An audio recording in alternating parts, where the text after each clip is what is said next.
అంటే ఒక్కొక్కసారి చాలా బాధ అనిపిస్తుంది. జగన్మోహన్ రెడ్డి పరిపాలన ఒక కేఆర్బి అని ఇంచుమించు మనం అనుకుంటాం, ఆర్ఆర్బి అని, రైల్వే రిక్రూట్మెంట్ బోర్డు, అలాంటి మాటలు వింటూ ఉండేవాళ్ళం ఇంతకుముందు.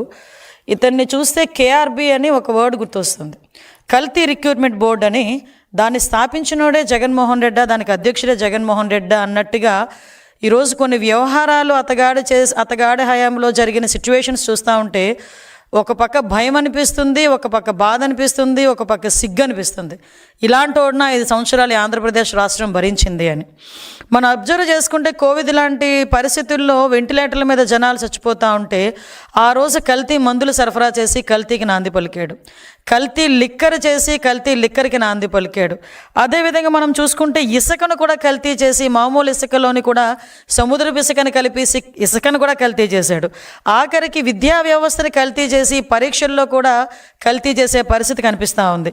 ఇలా చూస్తే ఓవరాల్గా చూస్తే కల్తీ, ఒక పాలనే ఒక కల్తీ, ఆ మనిషే ఒక కల్తీ.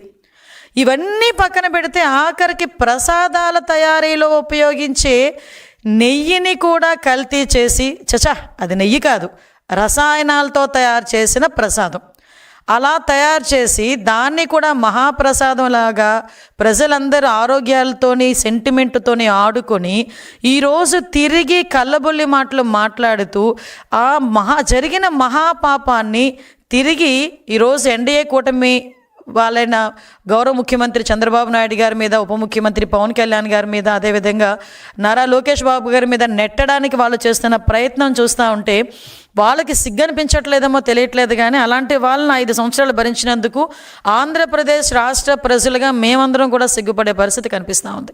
నిజంగా నేను ఒకటే అడుగుతున్నానండి, నిన్న మొన్న కూడా చూశాను, ఎక్కడైనా వాళ్ళలో పశ్చాత్తాపం కనబడుతుందా? ఎవడైనా బయటకు వచ్చి అయ్యో తప్పైపోయిందని లెంపలేసుకుంటాడా?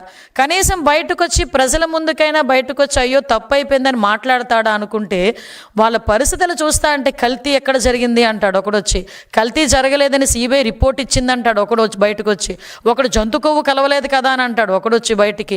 అంటే ఈ రకంగా తిరిగి అదే మసిపూసి మారేడికాయ చేసి ఆ నెపాన్ని అంతటిని తీసుకొచ్చి చంద్రబాబు నాయుడు గారి మీద, లోకేష్ బాబు గారి మీద, పవన్ కళ్యాణ్ గారి మీద నెట్టేయడానికి ప్రయత్నిస్తున్నారే తప్పించి ఎక్కడ కూడా పశ్చాత్తాపం అన్నది కనిపించట్లే. నేను ఒకటే స్ట్రైట్ క్వశ్చన్ అడుగుతున్నా.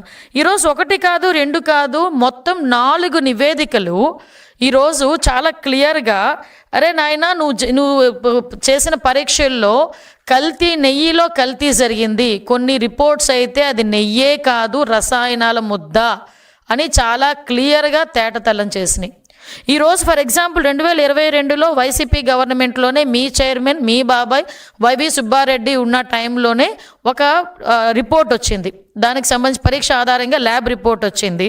అది కూడా సిఎఫ్టిఆర్ఐ రిపోర్ట్ ప్రకారం central food technological research institute Mysore, అందులోని చాలా క్లియర్గా అడల్ట్రేషన్ జరిగింది, కల్తీ నెయ్యి ఉంది, అందులో పామ్ ఆయిల్ ఎక్కువగా ఉంది అని చెప్పి ఆ రోజు రిపోర్ట్ ఇచ్చింది. మరి ఆ రోజు రిపోర్ట్లో నెయ్యిలో కల్తీ జరిగింది అన్నది క్లియర్గా కనిపించింది కదా. ఆ తర్వాత NDDB report, national dairy development board, ఇది కూడా కేంద్ర ప్రభుత్వ ఆధ్వర్యంలో నిర్వహించే ల్యాబొరేటరీ, ఇందులో కూడా చాలా క్లియర్గా కల్తీ జరిగింది, అందులోని జంతు కొవ్వు సంబంధించిన ట్రేసెస్ కూడా కనిపించినాయి అని ఆ రోజు రిపోర్ట్ ఇచ్చారు. తర్వాత NDRI report, national dairy research institute వాళ్ళు కూడా కల్తీ జరిగింది, ఆ కల్తీ నెయ్యి అయితే అందులో ఉంది, ఉపయోగించిన నెయ్యి అయితే రసాయనాల ముద్ద అని చెప్పి ఆ ల్యాబ్ రిపోర్ట్ కూడా బయటకు వస్తే కొంతమంది అంటారు అందులో జంతు కొవ్వు కలపలేదని చెప్పారు కదా అన్నారు. అందులో కలపలేదని ఎవడు కూడా అథెంటికేషన్ రిపోర్ట్ ఎవడో ఇవ్వలే.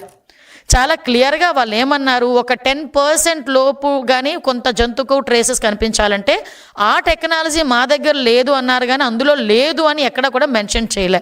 అంటే వీళ్ళు ఏం చేస్తారంటే సూక్ష్మ రంధ్రాన్వేషణ అంటారనమాట కొంతమంది. అంటే చేసేది ఏమీ లేక కొంచెం నాటు సామెతలు వస్తాయి, అది నేను చెప్పకూడదు కూడా. అంటే సాధారణంగా కొన్ని సందర్భాల్లో ఉన్నట్టు చదవండిరా బాబు అంటే దాన్ని లూప్ హోల్స్ ఎతికి చదివే పరిస్థితుల్లో ఎన్డీఆర్ఐ రిపోర్ట్ని బేస్ చేసుకొని వాళ్ళు మాట్లాడే పరిస్థితి కనిపిస్తూ ఉంది. ఈరోజు సిట్ రిపోర్ట్, అది సిబిఐ సిట్కి సంబంధించి సుప్రీంకోర్టు నిర్వహించిన ఒక సిబిఐ సిట్, ఆ రిపోర్ట్లో కూడా కల్తీ జరిగిందని చాలా క్లియర్గా అందులో మెన్షన్ చేసింది. నేను కల్తీ జరగలేదు అంటున్న మహానుభావులందరికీ కూడా ఒకటే స్ట్రైట్ క్వశ్చన్, కల్తీ జరగలేదని నీ దగ్గర రిపోర్ట్ ఏమైనా ఉందా? కల్తీ జరిగిందని నేను 4 రిపోర్ట్లు చూపించగలను ఈరోజు. గవర్నమెంట్ పరంగా నేను 4 రిపోర్ట్లు చూపిస్తా. నీ హయాంలో lab report, NDDB report, NDRI report, అదేవిధంగా సిఎఫ్టీఆర్ఐ రిపోర్ట్,